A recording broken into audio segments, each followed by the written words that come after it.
요한복음 21장 15절로 17절, 신약성경 186쪽쯤에 있습니다.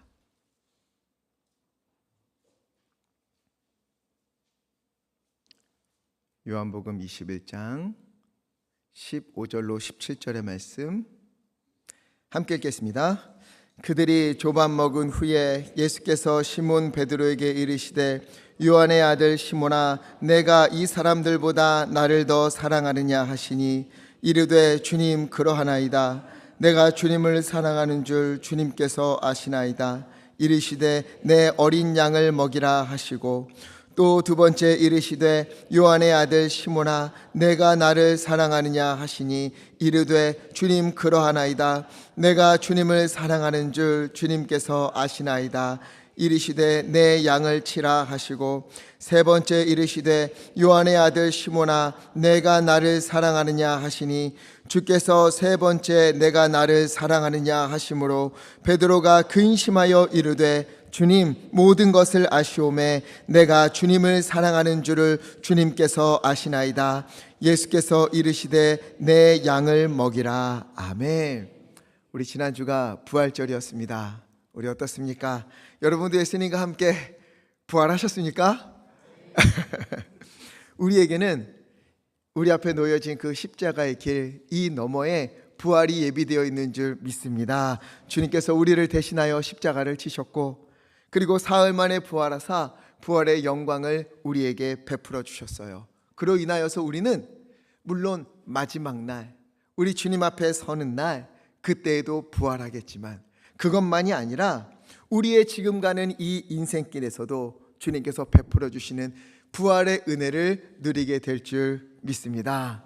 때로는 눈물도 나고 허무하기도 하고 캄캄한 그 일들, 그것을 주님 앞에 다 내려놓고 다 내어놓고 주님의 은혜를 간구할 때에 주여, 나의 이 십자가의 길, 이 고난의 길을 부활의 은혜로 변화시켜 주실 줄 믿습니다. 기도할 때에 주님께서 부활의 은혜로 회복되도록, 선을 이루도록 은혜를 베풀어 주실 줄 믿습니다.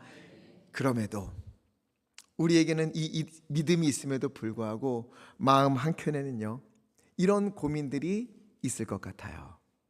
주님은 부활하셨는데, 그래서 나도 주님과 함께 부활의 은혜를 누리면서 회복되고 새로워질 줄 알았는데, 그럴 것 같았는데, 이를 위하여서 지난주일 부활절부터, 아니 예전부터 부활절에 드렸던 그 모든 기도들 이렇게 열심히 기도해왔는데 왜 변화가 없을까? 왜 내 인생에는 변화가 없는 것일까? 어찌하여 우리 가정은, 어찌하여 우리 자녀는 그대로인가? 도대체 이 형편은 언제쯤, 우리의 형편은 언제쯤 이 십자가의 길을 지나 부활의 영광을 누리게 되는 것일까? 과연 그런 일이 내게 찾아오기는 할까? 이런 생각들이 있는 거죠. 분명 기도했어요. 분명 믿어요. 십자가를 지나 부활의 영광이 있음을 믿어요. 주님의 부활의 영광이 내 삶에도, 우리 가정에도, 나의 모든 일에도 임할 것이다 믿었어요. 그럼에도 참으로 오랜 시간 변화가 없는 것을 보면서 이 마음 한켠에 속상한 마음과 흔들리는 마음이 일어나게 되는 거죠. 이 고민은 우리만의 고민이 아닙니다. 제자들도 똑같았어요. 이 제자들은요, 예수님을 직접 만났잖아요. 예수님이 하신 말씀을 보고 하시는 기적들도 다 봤어요. 함께 생활을 했어요. 예수님의 고난과 죽음도 보았고 부활도 경험했습니다. 그럼에도 그들 역시 또다시 우리와 똑같은 고민에 빠지는 것을 우리가 보게 돼요. 오늘 1절 말씀을 보니까 그 후에 예수께서 디베랴 호수에서 또 제자들에게 자기를 나타내셨으니 이렇게 되어 있어요.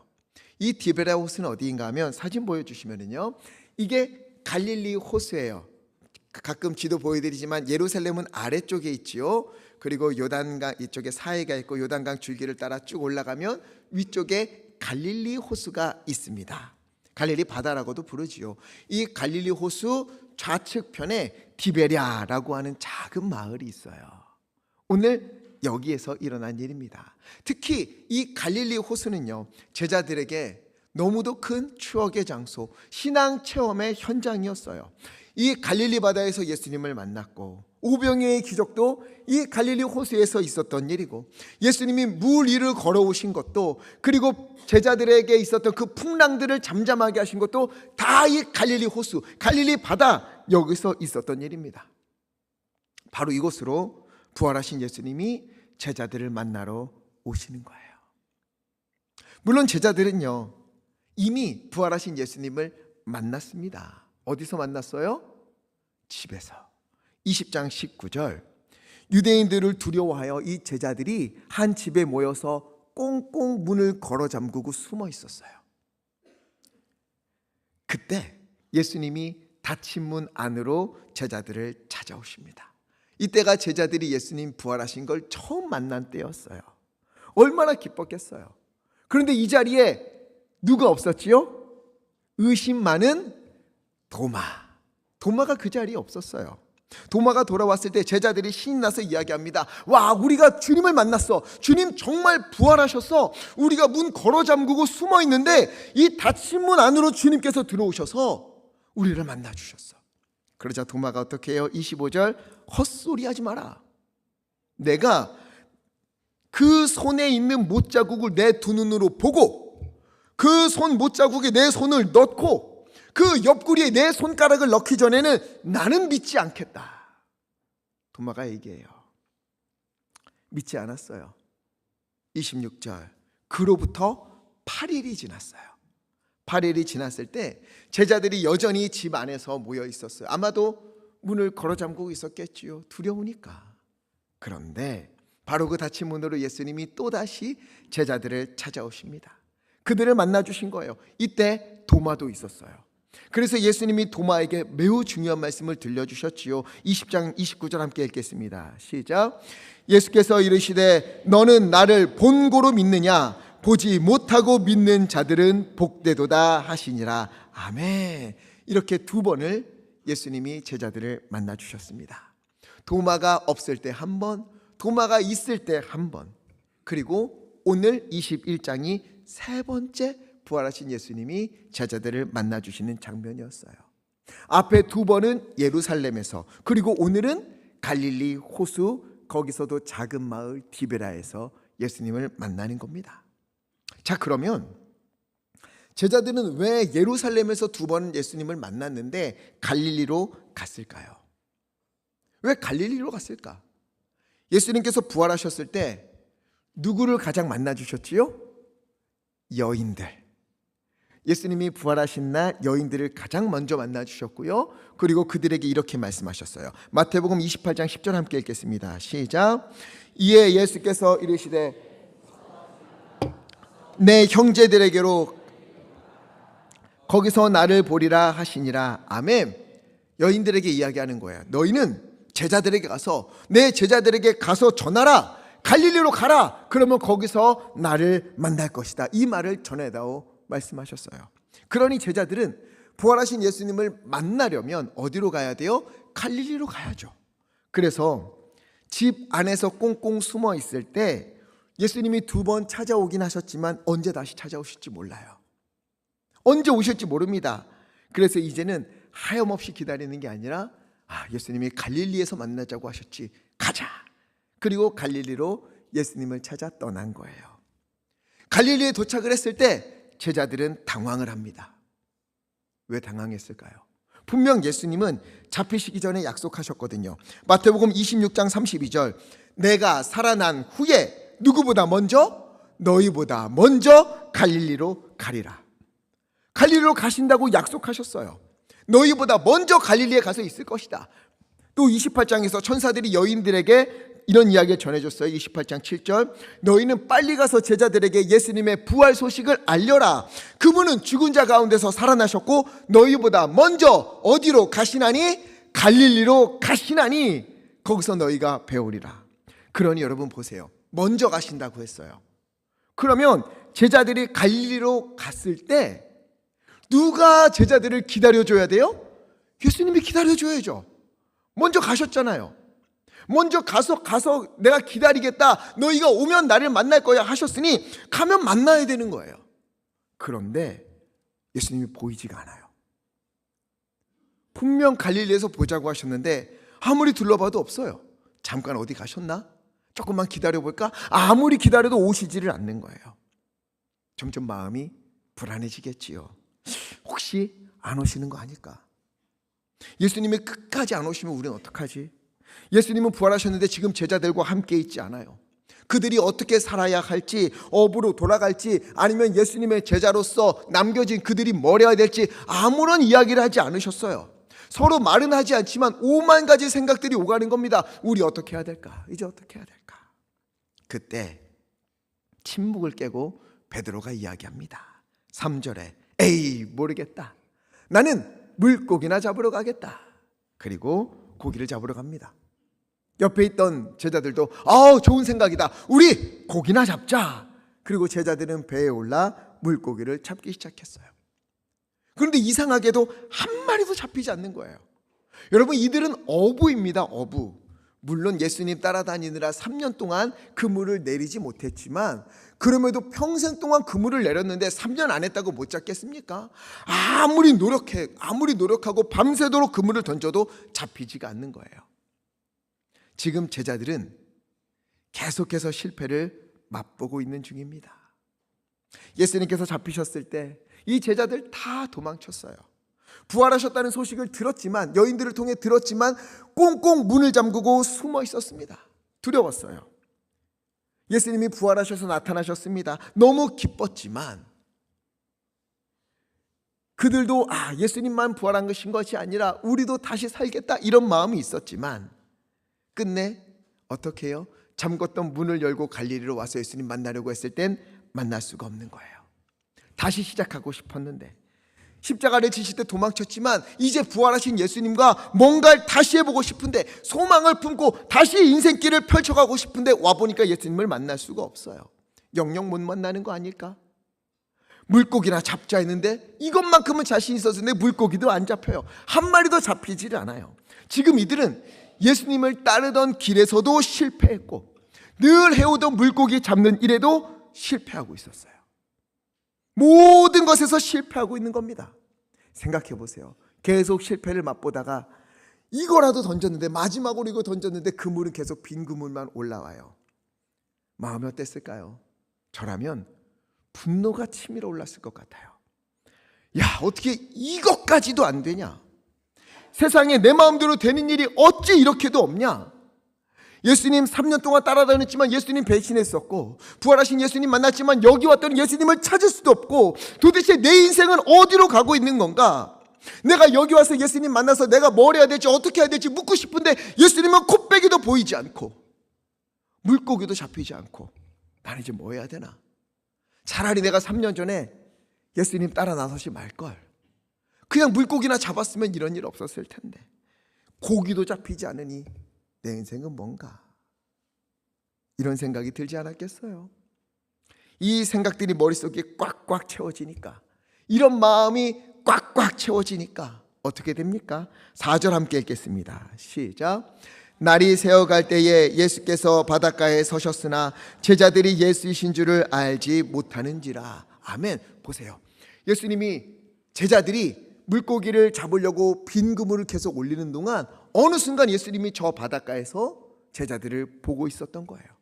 언제부턴가 지켜보고 계시는데 제자들은 알지를 못했던 겁니다. 저기 서 계신 분이 누구인지, 저분이 예수님이신지, 언제 와서 우리를 기다리고 있었는지 알 수가 없었던 거예요. 여러분, 우리도요 참 귀한 걸 알고 있지 않습니까? 여러분, 우리의 염려보다 누가 더 크십니까? 하나님이 더 크시지요. 나를 가로막고 있는 고난보다 누가 더 큽니까? 하나님이 더 크신 분이에요. 하나님 앞에서 우리를 옥죄하고 우리를 힘들게 하고 숨막히게 하는 그 염려와 걱정들은요 아무것도 아니에요. 하나님이 후 하고 바람만 불면 어느 순간 날아가 버리는 그런 연약한 것들인 겁니다. 그런데도 그것에만 몰두하고 시선을 빼앗기면 그 작은 것 때문에 우리는 하나님을 볼 수 없게 되는 거죠. 그러면 믿음의 걸음을 내디딜 수가 없습니다. 한 번은 제가 금요 기도회가 끝나고 저녁에 아이들하고 집으로 가는데 아이들이 갑자기 저보고 눈을 감으래요. 눈을 감으면 자기가 손으로 잡고 집까지 데려가겠다는 겁니다. 뭐 별거 아니겠지. 왜 다 늘 가던 길이잖아요. 그리고 눈 감아봐야 손잡고 가니까 갈 수 있겠지 했어요. 그런데 웬걸 눈 감으니까 너무너무 무서운 거예요. 이 한 걸음 한 걸음이 생각보다 앞에 뭐가 있지 않은가 이런 생각이 드는 거예요. 그리고 특히 제가 아이들한테 그랬거든요. 눈 감고 인도해달라 그러면 이상한 데 가서 이렇게 쳐박고 막 복수하는 거 아닐까? 나를 어디 가서 박치기 하게 하는 건 아닐까? 어디 이렇게 가다 보면 놀이터 있잖아요. 여기에 내 정강이 찌게 하는 건 아닐까? 너무 두려운 거예요. 그래서 엉덩이 이렇게 주춤 빼고 손으로 이렇게 허부적 거리면서 쫓아가는 거예요. 근데 너무 답답해서 갈 수가 없어서 어떡하느냐? 결국에는 제가 왼쪽으로 인도하니까 오른쪽 실눈을 뜨고 한번 봤어요. 얘가 날 어디로 데려가나? 그랬더니 잘 데려가는 거예요. 집으로. 애써서 낑낑대면서 쫓아오지 않는 저를 붙들고 엉거주춤한 저를 붙들고 막 끌어당기는 것을 보게 된 거예요. 여러분 그럼 어때요? 이제 눈 감고 안심하고 갈 수 있겠지요? 안 되더라고요. 믿음이 부족해서 실눈을 떴다 감았다 하면서 그 손에 이끌려서 집으로 갔습니다. 그러는 가운데 여러 가지 생각이 들었어요. 분명 하나님은 우리의 길을 아시고 우리는 한 치 앞을 볼 수 없잖아요. 그러나 주님은 우리의 갈 길을 모두 다 아시고 우리의 손을 붙들고 우리의 걸음을 인도하고 계시는데 와, 이걸 믿지 못해서 엉덩이 축 빼고 엉거주춤하고 손으로 허부적 거리면서 실눈 떴다 감았다. 하나님 아무것도 안 보여. 나 못 가요. 나 좀 보여주세요. 보여줘야 내가 걸어요. 이렇게 하고 있는 것이 내 모습이 아닐까 이런 생각이 들었습니다. 그냥 쫓아가면 집으로 가는데 주님의 인도하심 믿고 그냥 가라는 대로 가면 내가 너 인도할게 와 그럼 그거 쫓아가면 되는데 이거 못 믿어서 한 걸음도 제대로 내딛지 못하는 게 우리의 모습은 아닌가 이런 생각이 들었어요. 여러분 우리가요 두려움과 염려 걱정 여기에 시선을 빼앗겨버리면 마음을 빼앗겨버리면 한 치 앞이 보이지 않아서 앞으로 갈 수가 없습니다. 하나님이 아무리 길을 열어주셔도 손을 붙잡고 인도해 주셔도 벌벌벌 떨면서 발걸음 하나 못 대게 되는 그런 지경에 이르는 겁니다. 마치 거듭된 실패와 물고기 잡히지 않는 이런 것들의 마음을 빼앗겨서 저기 예수님이 이미 와 계신데도 그것도 알아보지 못하는 이 제자들처럼 그렇게 여전히 배에서 빈 그물만 들었다 놨다 하면서 걱정에 사로잡히는 것이죠. 그래서 베드로가 이후에 뭐라고 합니까? 베드로전서 5장 7절을 보니까 너희 염려를 다 누구에게 맡기라? 주님께 맡기라. 왜? 염려를 붙들고 있으면 어떻게 됩니까? 8절 대적 마귀가 우는 사자와 같이 염려하는 이들, 걱정하는 이들, 이런 이들을 삼키기 위해서 그들을 완전히 넘어뜨리기 위해서 찾아온다는 거예요. 그러니 9절 믿음을 굳건하게 하여 그를 대적하라. 그 대적하는 방법은 이미 7절에 이야기했지요. 너희 염려를 누구에게 맡기라? 주께 맡기라. 아멘. 베드로가 이야기하는 겁니다. 베드로는요 염려 때문에 두려움 때문에 이미 예수님을 3번이나 부인했거든요. 그리고 이 염려 때문에 근심 때문에 빈 금을 들었다 놨다 하다가 저 앞에 계신 예수님을 알아보지도 못했어요. 여러분 염려되는 일이 있습니까? 오늘 주님 앞에 다 내어 맡기시기를 부탁을 드립니다. 내 힘으로 안 되는 거는요 붙들고 있어봐야 아무 의미가 없어요. 주님께 맡기십시오. 나는 약하지만 주님은 강하지 않으십니까? 나는 모르지만 주님은 아시지 않습니까? 나는 못하지만 주님은 할 수 있다 말씀하지 않으셨으니까 주님께 맡기니 주여 주님께서 책임져 주십시오 하고 맡기는 것, 이것이 가장 지혜로운 길인 줄 믿습니다. 제자들이 예수님을 알아보지 못하자 예수님이 먼저 말을 건네시는 거예요. 5절 얘들아 너희 고기 좀 잡았느냐? 고기 좀 있느냐? 아니요 한 마리도 못 잡았습니다. 6절 그러면 그물을 배 오른편에 한번 내려보아라. 지금 제자들이 타고 있는 배는요 큰 배가 아니에요. 왼편에 내리나 오른편에 내리나 그게 그 바다고 그게 그 공간이에요. 그런데도 저 멀리서 오른편에 내리라 하니까 믿고 오른편으로 내려봤어요. 그랬더니 어떻게 되지요? 물고기가 많아 그물을 들 수 없더라. 아무것도 건져 올리지 못하는 실패로 가득한 허무한 새벽이었습니다. 그곳에 예수님이 찾아오셔서 그물을 오른편으로 내려라 말씀하셨고, 그 말씀에 순종하자 그 텅 빈 그물이 허무로 가득한 배가 가득 채워지는 것을 우리가 보게 되는 거지요. 여러분, 우리 인생 가운데에도 텅 비어있는 것 같은 곳이 있습니까? 실패하고 한숨 나오고 막막하고 답답하고 그런 것들로 지친 분들이 있습니까? 오늘 주님께서 이 말씀처럼 우리에게 찾아오시사 그 텅 빈 곳을 충만으로 채워주실 줄 믿습니다. 우리의 실패를 은혜의 경험으로 바꿔주실 줄 믿습니다. 우리 주님이 말씀하시면 사르밧 과부의 기름병은 마르지 않는 기름병이 되는 것이고, 가나 호린 잔치에 완전히 없어져 버린 그 포도주, 그 빈 항아리에 물을 채웠을 때 최상급의 포도주가 되는 은혜가 우리 가운데 있을 줄 믿습니다. 이제 요한이요, 이 일어난 일을 보고 저분이 예수님이시구나, 저분이 우리가 찾던 그 예수님이야 라고 말합니다. 그 말을 듣자마자 베드로가요, 겉옷을 입고 바다로 뛰어들었어요. 한시라도 빨리 예수님을 만나려고 막 온 겁니다. 제자들은 배를 끌고 예수님께 옵니다. 그러자 예수님은 밤새 씨름한 제자들을 위해서, 그 마음이 얼마나 힘들었겠어요. 얼굴이 시커멓게 다 된 이들을 위해서 13절 미리 준비한 아침 식사를 건네주었어요. 아침 식사를 다 먹은 후에 베드로에게 예수님이 물으십니다. 15절 함께 읽겠습니다. 시작. 그들이 조반 먹은 후에 예수께서 내가 이 사람들보다 나를 더 사랑하느냐 하시니 이르되 주님 그러하나이다. 내가 주님을 사랑하는 줄 주님께서 아시나이다. 이르시되 내 어린 양을 먹이라 하시고. 아멘. 요한의 아들 시몬아, 네가 이 사람들보다 나를 더 사랑하느냐. 여러분, 이건요 베드로에게 참으로 견디기 힘든 그런 물음이었어요. 이 말은 누가 먼저 했느냐? 베드로가 먼저 했던 거거든요. 마태복음 26장 33절 예수님, 여기 있는 제자들이 모두 주님을 버린다 할지라도 나는 주님을 버리지 않을 겁니다. 여기는 이 제자들이 예수님을 더 이상 사랑하지 않고 예수님을 떠나고 다 예수님을 모른 채 한다 해도 주여 나만큼은 주님을 사랑할 겁니다. 이렇게 고백했었거든요. 이걸 예수님이 베드로에게 그대로 돌려주시는 거예요. 베드로야, 정말로 너는 이 사람들이 나를 사랑하는 것보다 너가 더 나를 사랑하느냐? 이 물음이 얼마나 아프게 들렸겠습니까? 대답하기가 쉽지 않았어요. 너무 창피했고 쥐구멍이라고도 있으면 숨고 싶었을 거예요. 왜?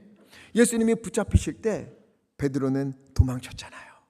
제자들 다 도망쳤어요. 재판이 어떻게 되는가 구경하러 왔다가 바로 그곳에서 예수님을 3번이나 부인했잖아요. 맹세하고 저주까지 하면서 부인을 했습니다. 또 이곳 갈릴리에서 빈 그물을 들어올리며 한숨 쉬고 인생을 한탄하느라 저 앞에 오신 예수님도 알아보지 못했던 게 바로 자신이었어요. 그런 베드로가 무슨 낯짝으로 예수님을 사랑한다고 말할 수 있겠습니까?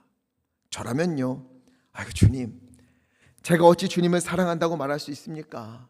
다 보셨잖아요. 주님 다 아시잖아요. 저 자격 없습니다. 말로만 호언장담했지 정작 주님께서 잡히실 때 나 주님 버리지 않았습니까? 내가 떠나지 않았습니까? 배신하지 않았습니까? 여전히 두려움과 염려로 가득하고 예수님을 향한 믿음보다 내 걱정이 앞서는데 내가 어찌 주님을 사랑한다고 말하겠습니까?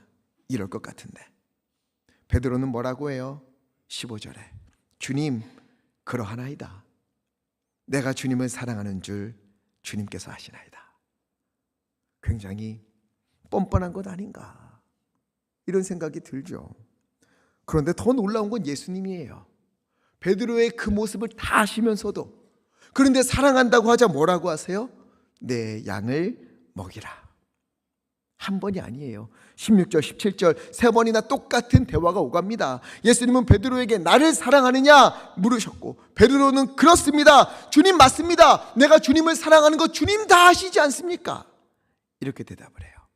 그리고 예수님은 내 양을 먹이라, 내 양을 치라, 내 양을 먹이라.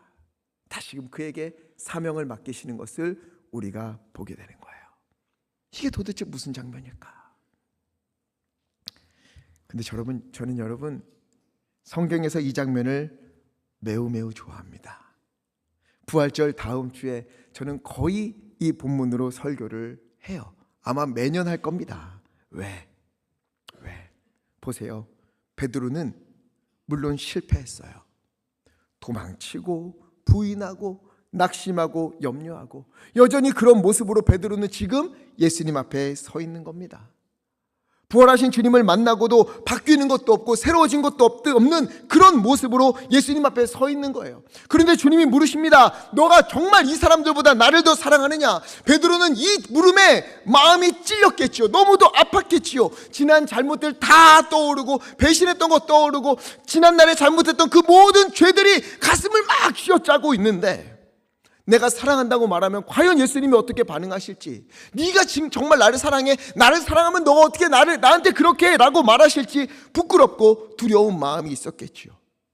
그럼에도 베드로가 가만히 생각해 보니까 이 마음 한구석을 보니까 여전히 예수님을 사랑하는 마음이 있었거든요. 이 사람들보다, 다른 제자들보다 내가 더 예수님을 사랑한다, 이 세상 그 누구보다 내가 예수님을 사랑한다, 이렇게 말할 자신감은 없지만 너무도 부족하고 보여드리기에 창피한 그런 매우 작고 연약한 사랑이지만 분명 예수님을 사랑하는 마음이 그에게 있었던 거예요. 수많은 실패로도 결코 끊을 수 없는 예수님을 향한 사랑이 그에게 있었어요. 그래서 고백한 겁니다. 주여, 내가 주님을 사랑하는 줄 주님께서 아시나이다. 여러분, 우리도 주님 앞에 무엇을 내세울 수 있겠습니까? 내가 주님 사랑합니다, 나 정말로 주님 사랑합니다, 여러분, 우리가 자신 있게 말할 수 있는 사람이 몇 명이나 되겠어요? 우리도 베드로처럼요, 다짐하면 무너지고 결심하면 넘어지고, 때때로 예수님 믿지도 않는 사람처럼 두려워하고 염려하고 불안해하고 그렇게 하는 모습이 우리 가운데 있는데, 여러분, 우리가 연초부터 7가지 실천하자, 이번 연도에 7가지를 해서 우리 표대를 향하여 나아가자 말했던 그 7가지들 우리 다 지키고 있습니까? 말씀, 묵상, 기도, 예배, 선한 말, 용서, 모이기에 힘쓰기, 여호와를 나의 목자로 삼고 살아가기. 여러분, 우리 이것조차 지키지 못하고 있는데 내가 무슨 주님을 사랑한다고 말할 수 있을까? 이런 마음이 있지 않습니까? 그럼에도 우리 마음에는 작지만, 연약하지만 그래도 주님을 사랑하는 마음, 여러분, 우리 있지 않습니까? 주님을 더 사랑하고 싶은 열망이 우리 가운데 있지 않습니까? 베드로가 그걸 고백한 거예요. 네, 주님, 부끄럽지만, 부족하지만 그래도 주님, 나 주님 사랑하는 마음이 있습니다. 그거 주님 아시잖아요. 여러분, 예수님에게 베드로의 이 고백, 이거면 충분했던 거예요. 아니, 바로 여기서부터 시작해야 된다 말씀하시는 겁니다. 무너진 바로 그곳에서, 넘어지고 깨어진 바로 그곳에서, 어려운 환경 바로 그 가운데서, 바로 거기서도 주님을 사랑하는 마음, 무너지고 넘어지고 깨어지고 또 실패하지만 주님을 사랑하는 마음, 이거 하나 놓치지 않으면, 이거 붙들고 있으면 여러분, 우리는 다시 시작할 수 있는 것입니다. 우리 주님이 우리로 하여금 그 사랑을 붙들고 다시 시작하게 하시는 겁니다. 특별히요, 베드로가 고백한 세 번째 대답을 보세요. 17절 베드로가 이렇게 대답했어요. 근심하여 이르되. 왜 근심해요? 분명 이전에는 주님을 정말 많이 사랑했는데 그런데도 배신했거든요. 두려움 때문에. 그러니 앞으로 이런 일이 또 있을 때에 나는 과연 이전과 같을 수 있을까? 이전과 다를 수 있을까? 예수님 사랑하는 내 마음을 끝까지 지킬 수 있을까? 걱정이 되는 거였어요. 자신이 없었어요. 이전에는 주님 사랑하기 때문에 내가 뭐든지 할 수 있다 자신이 있었는데 이거마저 꺾인 거예요. 연약한 자신을 보면서 내가 주님을 사랑하긴 하지만 내가 할 수 있는 것이 없네요. 주님, 나를 붙잡아 주세요. 나의 연약함 주님 다 아시지 않습니까? 나 주님 사랑하긴 하지만 흔들리고 무너지는 그런 존재라는 거 주님 다 아시지 않습니까? 그렇게 고백하는 베드로를 우리가 보게 됩니다. 저는 이 베드로의 고백이 제 마음을 너무도 울립니다. 저도요, 주님을 사랑하기 때문에 다 할 수 있을 줄 알았어요. 복음으로 복음으로 이 세상을 다 뒤집어 놓을 줄 알았어요. 그런데 주님 사랑하는 이 마음, 이거 하나 지키는 것도 때때로 벅찰 때가 있더라고요. 주님을 사랑하는 마음으로 헌신하는 것, 이 마음 유지하는 것도 힘들 때가 있더라고요. 주님 사랑해서 헌신하기 시작했는데, 주님 사랑해서 이것을 했는데 어느 순간 주님 사랑하는 마음은 사라지고 내 헌신만 남을 때가 너무나 많은 거예요. 주님 사랑으로 예배한다 그렇게 하지만 여러분, 우리 예배하는 이 한 시간조차 주님 사랑하는 마음 붙들고 있습니까? 그렇게 베드로처럼 어떻게 해요? 주님 다 아시지요. 주님 사랑하긴 하지만 너무도 연약한 저를 주님 아시지요. 주님이 붙들어 주십시오. 이전에는 내가 주님을 위하여 무엇을 하겠다 이런 교만한 말 했는데 아니에요 주님, 제가 아니라 주님이 저를 붙잡아 주세요. 이렇게 기도하게 되는 거죠. 여러분, 우리가 믿음을 지키는 것도, 오늘 이 자리에서 우리가 예배하는 것도, 믿음으로 가정을 세우는 것도, 가족을 전도하는 것도, 헌신하는 것도 다 내 힘으로 되는 것이 아닙니다. 내 힘으로 하면 반드시 실패합니다. 주님을 사랑하는 마음 부족하지만 그거 붙들고 주님께 매달려서 이거 놓치지 않게 해달라고, 주여 내가 주님 사랑하는 마음 이것만큼은 놓치지 않게 해달라고 기도하며 부르짖으며 그렇게 살아갈 때에 그때 주님이 우리를 통해 주님의 일을 이루실 줄 믿습니다. 특별히 오늘 말씀에서 제가 가장 위로가 되는 거는요, 예수님이 베드로를 부르실 때 뭐라고 부르셨지요? 요한의 아들 시몬아, 요한의 아들 시몬아 이렇게 부르셨어요. 이렇게 부르신 것은요, 언제 베드로를 이렇게 불렀는가? 베드로가 예수님을 처음 만났을 때 그때 불렀어요. 1장 42절, 너는 요한의 아들 시몬이니 장차 게바라 하리라. 게바가 반석, 베드로란 뜻이에요. 처음 만났을 때 불렀던 그 이름을 예수님이요 오늘 다시금 베드로에게 부르시는 거예요. 왜 그러셨을까? 그때를 떠올리시는 거죠. 요한의 아들 시몬아, 우리 다시 시작해보자.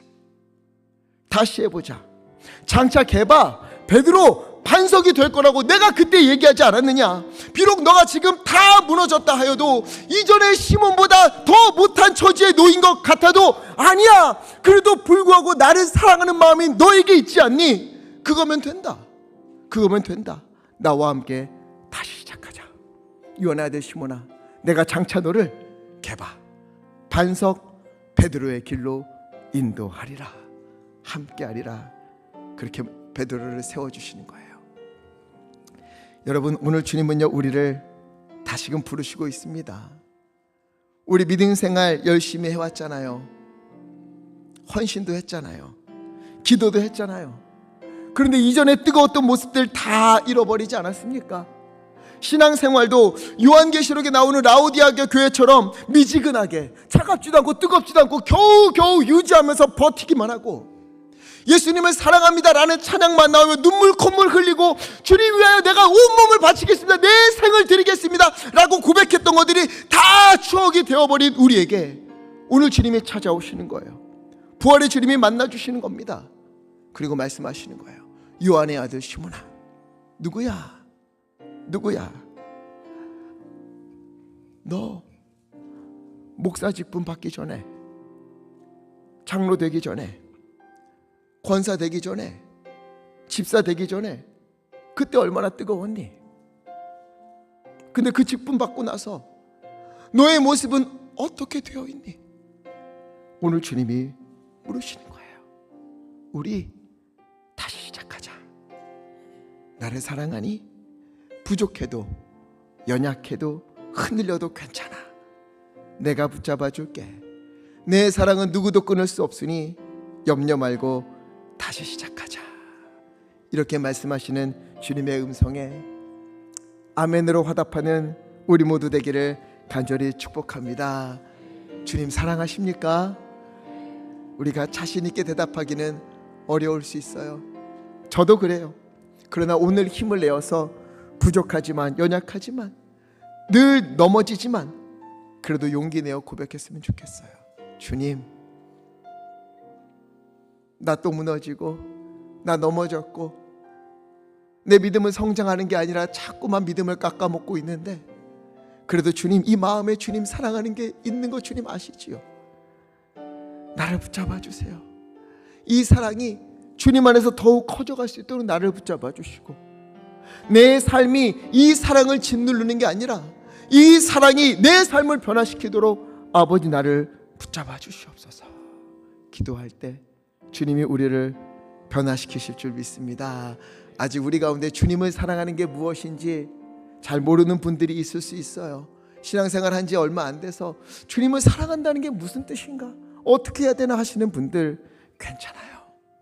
오늘 이 말씀 붙들고 주여, 베드로가 주님을 사랑한다고 고백했는데 나도 주님을 사랑하고 싶습니다.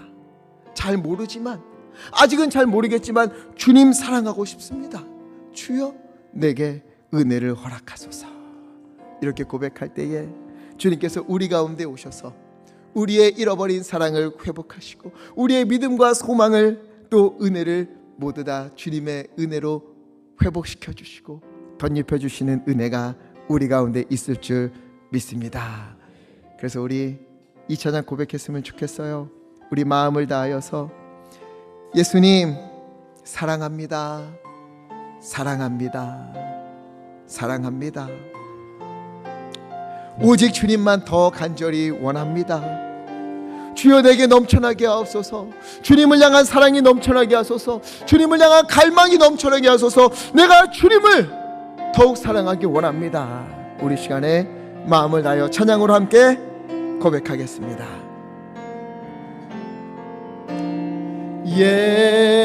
예수 사랑합니다. 사랑합니다. 아멘. 온 마음 다하여 오직 주님 한 분만 간절히 더 원합니다. 예수 사랑합니다. 부족하지만 연약하지만 주님 사랑합니다.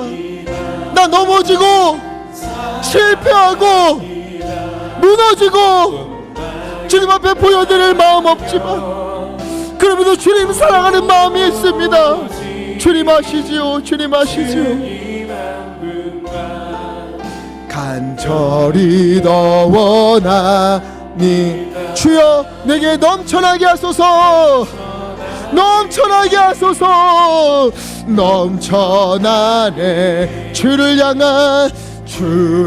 향한 내 속에 갈망이 주님께로 날 이끌어 주소서. 아멘 아멘. 주님 아멘. 주님을 더 원하. 한 번 더 고백합시다. 예수님 사랑합니다. 예수 주님 사랑합니다. 지금 주님 앞에 나온 내 모습 부족하지만 쥐구멍에 숨고 싶은 마음이지만 그래도 주님 사랑하는 마음이 있습니다. 주님 한 분만 간절히 더 원합니다. 우리 시간에 말씀을 기억하며 기도했으면 좋겠습니다. 여기 있는 저도 또 이 자리에 있는 우리도 오늘 베드로처럼 주님 앞에 서 있는 것 아닙니까? 믿음으로 살겠다 해놓고 넘어지고, 주님 사랑한다고 해놓고 주님보다 다른 것들을 더 사랑하고 실패하고 빈 그물 들고 들었다 놨다. 예수님 생각보다 내 생각을 더 많이 하는 게 우리의 모습 아닙니까? 그런 우리를 향해 주님이 물으시는 거예요. 너는 나를 사랑하느냐? 너 정말 나를 사랑하느냐? 주님, 보여드릴 것 없고 내 지나온 삶 보면 너무나 부끄럽지만, 그런데 주님 이 마음 한구석에 주님 사랑하는 마음이 있습니다. 나 주님 사랑하는 마음이 있습니다. 주여, 이 마음 주님 아시지요? 하나님, 이 사랑이 끊어지지 않도록, 흔들리지 않도록, 또 넘어지지 않도록 나를 좀 붙잡아 주시옵시고, 하나님이여 베드로를 회복시키신 것처럼 이 무너진 그가, 실패한 그가 예수님을 위한 놀라운 증인이 된 것처럼 우리를 주여 다시 회복시켜 주시사 주님을 위하여 살아가고 주님의 영광을 나타내는 믿음의 삶 다 되도록 아버지 인도하여 주시옵소서. 주여 힘차게 주시고 하시며 함께 기도하겠습니다. 주여,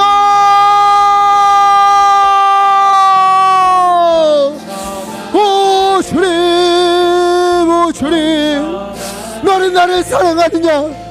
너는 나를 사랑하느냐? 주여, 이 물음에 주님을 사랑한다 자신에게 대답할 수 없지만, 너무나 약하고 부족하지만 내 지나온 삶을 보면, 내 걸음을 보면 하나님의 주님 앞에 서기도 부끄럽고 창피하고 하나님은 넘어질 것 같지만, 아버지 하나님의 주님을 사랑합니다.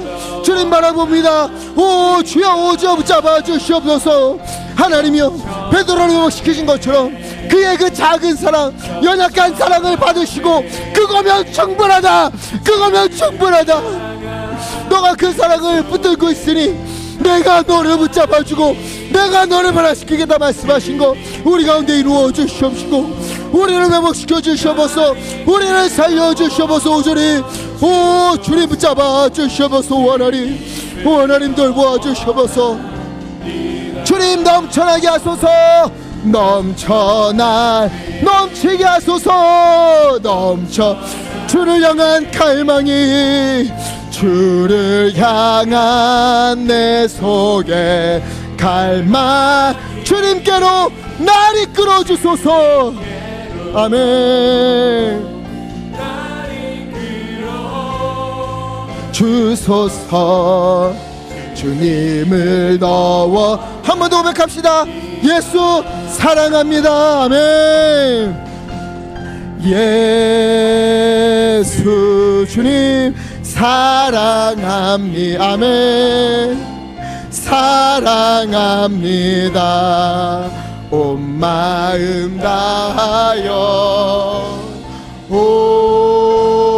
오직 주님 한 분만 간절히 더 원합니다. 살아계신 아버지 하나님, 실패하고 무너지고 두려워하는 그런 베드로처럼 오늘 우리가 주님 앞에 나왔습니다. 베드로에게 나를 사랑하느냐 물으시면서 그를 다시금 회복시키시고 그를 통해 하나님의 영광을 나타나게 하신 것처럼, 주여 오늘 우리를 회복시켜 주시옵시고 다시금 주님으로 인하여서 주님을 위하여 살아갈 수 있도록 연약한 우리를 붙잡아 주옵소서. 누구야 나를 사랑하느냐? 이 물음에 자신 있게 대답하기에는 너무도 염치 없지만, 내 지나온 시간을 보면 주님을 사랑한다고 말도 입도 뗄 수 없지만, 연약해도 부족해도 주님, 내 속에 주님을 사랑하는 마음이 여전히 있습니다. 주여, 이 연약한 사랑, 너무나 부족한 사랑, 이전보다 더욱 시간이 지날수록 더욱 주님을 더 사랑하기 원하옵나니 성령님 우리의 마음을 붙잡아 주시고 동행하여 주옵소서.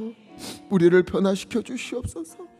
빈 그물을 가득 찬 그물로 바꿔 주시옵시고, 무너지고 실패한 그가 십자가에 거꾸로 매달려 죽기까지 주님의 증인이 된 것처럼 우리도 주님의 뜻을 따라 순종하며 걸어갈 수 있도록 붙잡아 주옵소서. 하나님 또한 기도합니다. 우리 성도님들의 가정 주님 붙잡아 주시고, 여전히 베드로처럼 실패와 허무로 살아가면서 주님 앞에 멀어져 있는 이들이 있다면 하나님 오늘 찾아가셔서 베드로를 찾아가신 것처럼 우리 가족들에게, 우리 자녀들에게 찾아가셔서 그들의 마음을 어루만져 주시고 주님께로 돌아올 수 있도록 인도하여 주시옵소서. 하나님 이 시간 주님의 크신 은혜에 감사하여 마음을 모아 예물을 올려드립니다.